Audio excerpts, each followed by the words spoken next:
Hi, I'm Kelly Holmes, a National School Sports Champion. This edition of Get Physical looks at competitive sport. I suppose you could say I know a bit about that. But competition isn't just about elite athletes and gold medals. Anyone can learn vital skills from competing, as you'll see.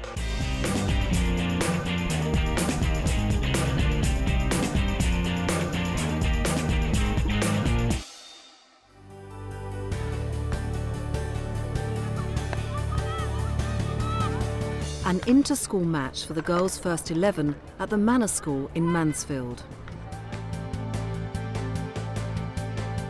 One of the Manor team's rising stars is Alicia.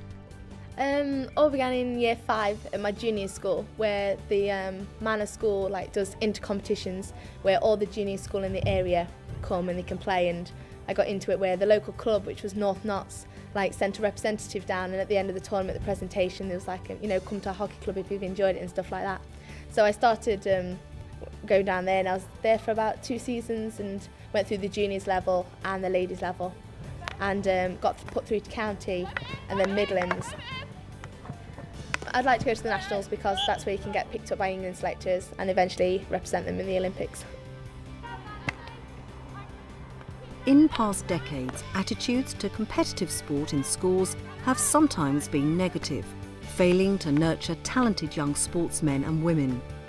But Alicia's generation and the ones that follow stand to benefit from major changes in the way competitive sport is organised in schools and beyond. A new national schools competition framework extends plans to develop athletes at all levels. Multi-skills festivals with an emphasis on fun in Key Stages 1 and 2 lead to multi-sport competitions in Key Stages 2 and 3. By Key Stages 3 and 4, students should have access to inter-school leagues and competitions. In parallel with this, a national network of competition managers is being appointed. Rowena Jarrett is one of the first to take up her post. The role of the competition manager essentially is to streamline competition within the partnership that we work. We work with the national governing bodies of sport, we work with the Youth Sport Trust, with the National Council of School Sport, and we are here solely for the competitive side of sport.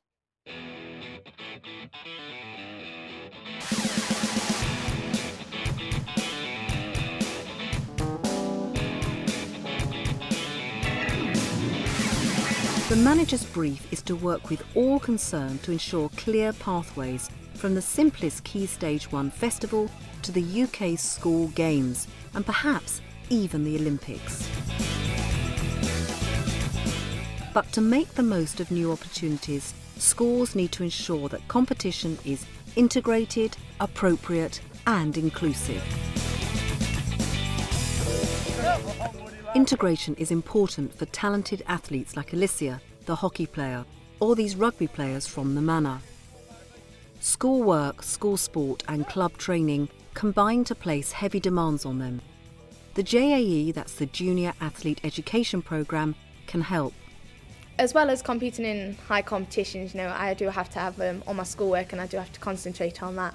And that's where JAE mentoring comes in. And that's to do with your parents, your coaches and your teachers. And they all work together to help you work out your life management and stuff.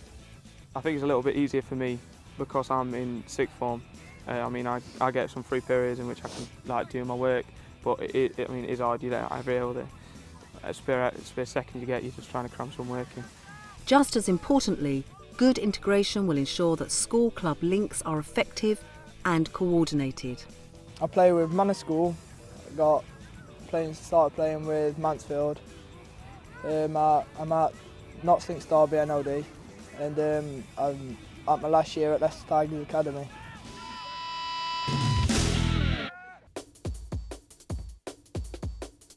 Like the Manor School, King Edward VII School in Kings Lynn has a wide range of sporting ability amongst its students.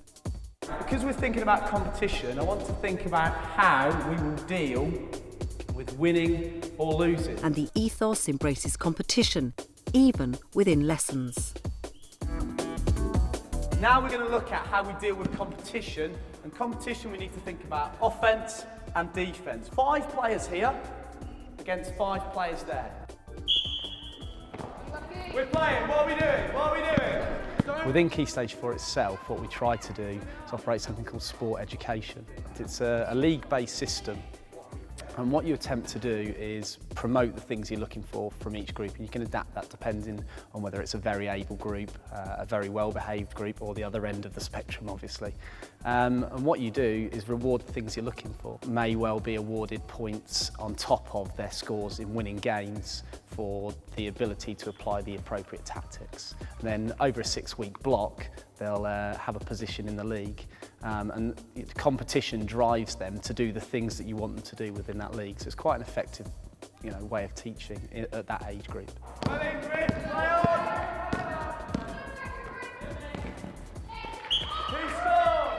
I thoroughly enjoy using competition within my lessons. It's fantastic. I find that it motivates children massively because they want to achieve, they want to win. Who doesn't want to win? Timeout called!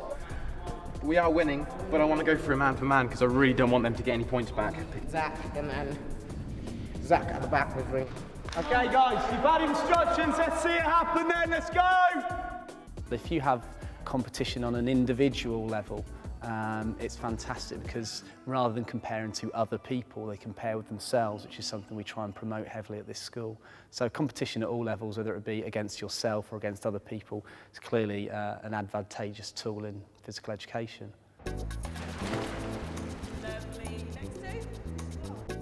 And competition is also a remarkably flexible tool with applications at class, intra-school and inter-school levels. There's 2 galas with King Edward, the in-house gala and the main schools gala, which competes against the high schools in the area.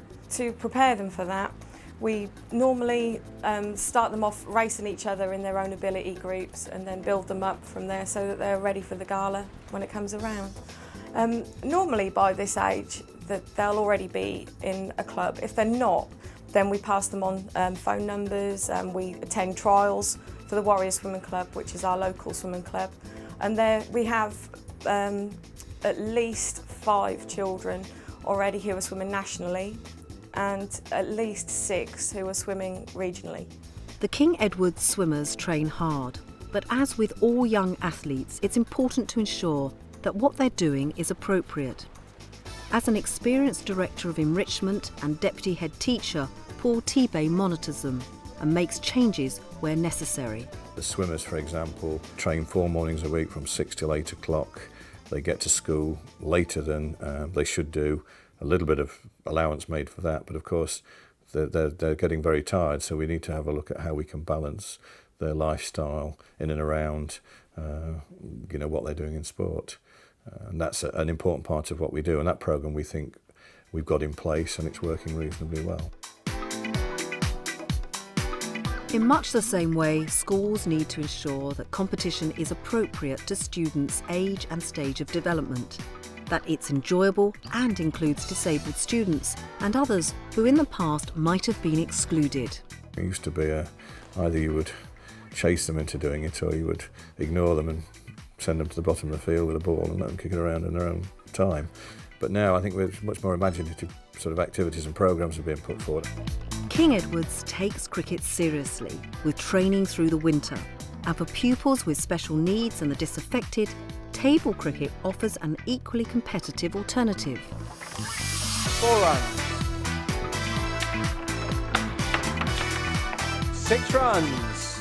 There's a national competition for table cricket. It starts in regional rounds and then they go on to the national final at Lords every year. And yes, it's serious business. Table cricket has proved to be both competitive and inclusive for the school. But as with the swimming, Paul Tebay constantly reviews what is appropriate.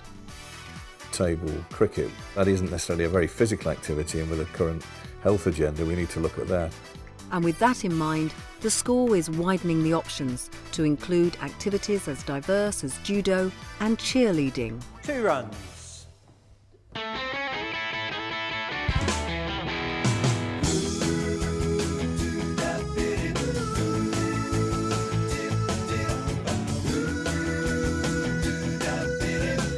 Ensuring that competition is inclusive is the third key component of using it successfully. Only a tiny minority have the ability or the desire to aim for the Olympics, but every student should have the opportunity to compete in some way, so they can learn the life skills that competition teaches. Rowena Jarrett, the competition manager in Brighton and Hove, has organised a school sports festival with inclusion as a key objective. I think essentially part of the competition manager's role and the national competition framework for young people, really important part of that is to widen participation. It's to reduce the over-competition of the top echelon really within schools and to provide opportunities for those children who wouldn't necessarily take part. These youngsters are enjoying a taster session of beach volleyball, a sport they've never played before. It's one of several taster sessions running alongside competitions and tournaments between local schools.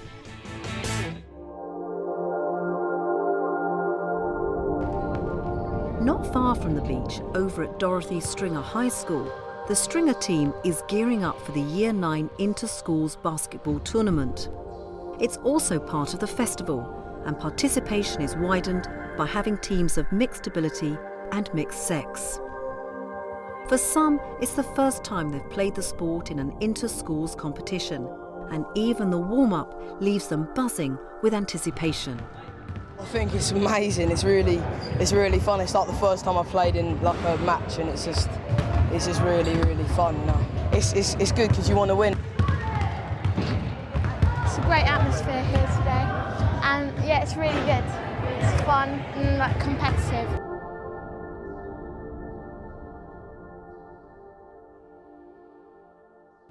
A couple of little rules. First of all, you have to enjoy yourself. That is the important bit. And there must at all times be at least 2 girls on the court.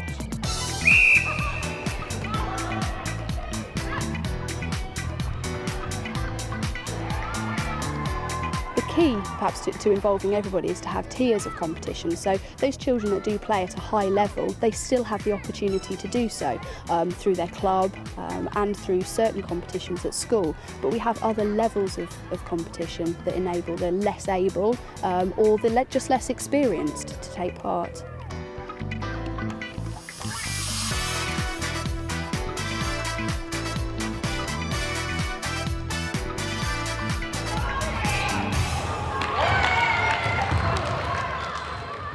Competition in school sport can be used in many ways, but at its best it is always integrated and appropriate, taking account of students' age, ability and needs.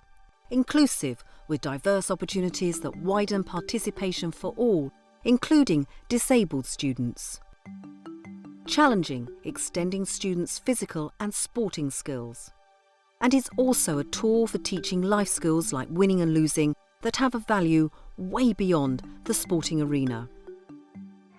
At the end of the first Brighton and Hove School Sports Festival, it's a good result for Dorothy Stringer. We've just won our match. I feel exhilarated. It's early days, but the drive towards a high-quality school sport national competition framework by 2010 is gathering momentum.